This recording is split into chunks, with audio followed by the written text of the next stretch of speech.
Caring about the well-being of others is basic human nature, right? Well, for drug addicts, that doesn't seem to be the case. Hello, my name is Joseph Iskovici, and I'm here to tell you that it's time to make a difference in the lives of others who are suffering from not getting the proper medical treatment that they deserve due to drugs. All around the country, drug addicts are always thrown in jail, regardless of what the case may be. According to the journal Crime and Justice in America, the number of persons incarcerated for drug offenses rose from 50,000 in the early 1980s to about 500,000 in 2010. Whether it be for dealing drugs, possession of drugs, or even just using them, these people are always treated like dirt and sent away to prison. As a result, they don't get the right amount of medical treatment that they should be getting for the sake of their own lives. These people absolutely need to be put in hospitals for medical treatment rather than just being thrown into prison. Without the medical treatment that they deserve, the lives of these people will be completely ruined and tarnished. They would simply just be sitting in jail, rotting away while their own health gets worse and worse as time goes on. They are human beings, just like everyone else, and deserve to be put in hospitals to seek out medical help and to make their lives healthier. One of the biggest views against putting drug addicts into hospitals is that these people chose to live their lives with drugs and that they might not want this treatment.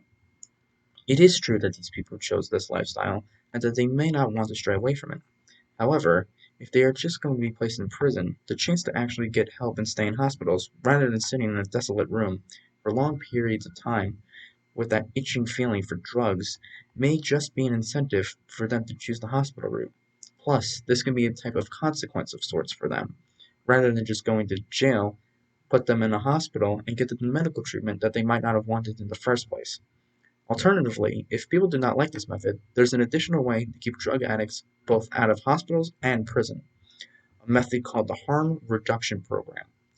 This is a type of system that is meant to have a reduction in the harms that flow from illicit drug markets, infectious diseases, overdoses, and criminal enforcement and punishment, according to the research report Taking the Habit, the Opioid Crisis, and America's Addiction to Prohibition.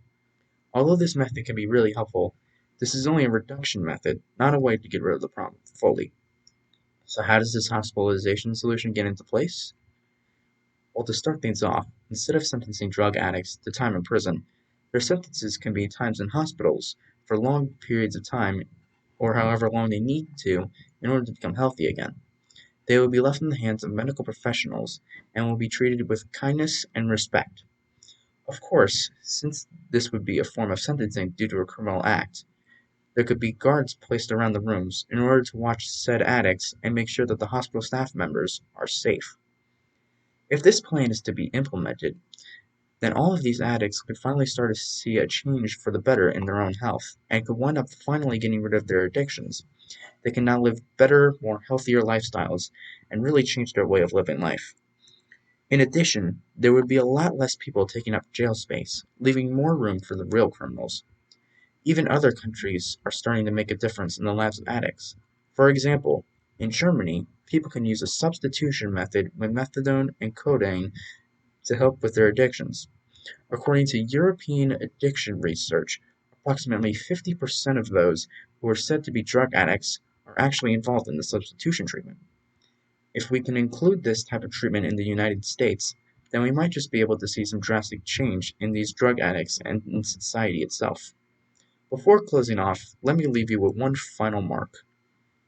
Would you be willing to help someone in need if they are addicted to drugs, rather than slowly watching their lives degrade away and eventually rot in prison cells?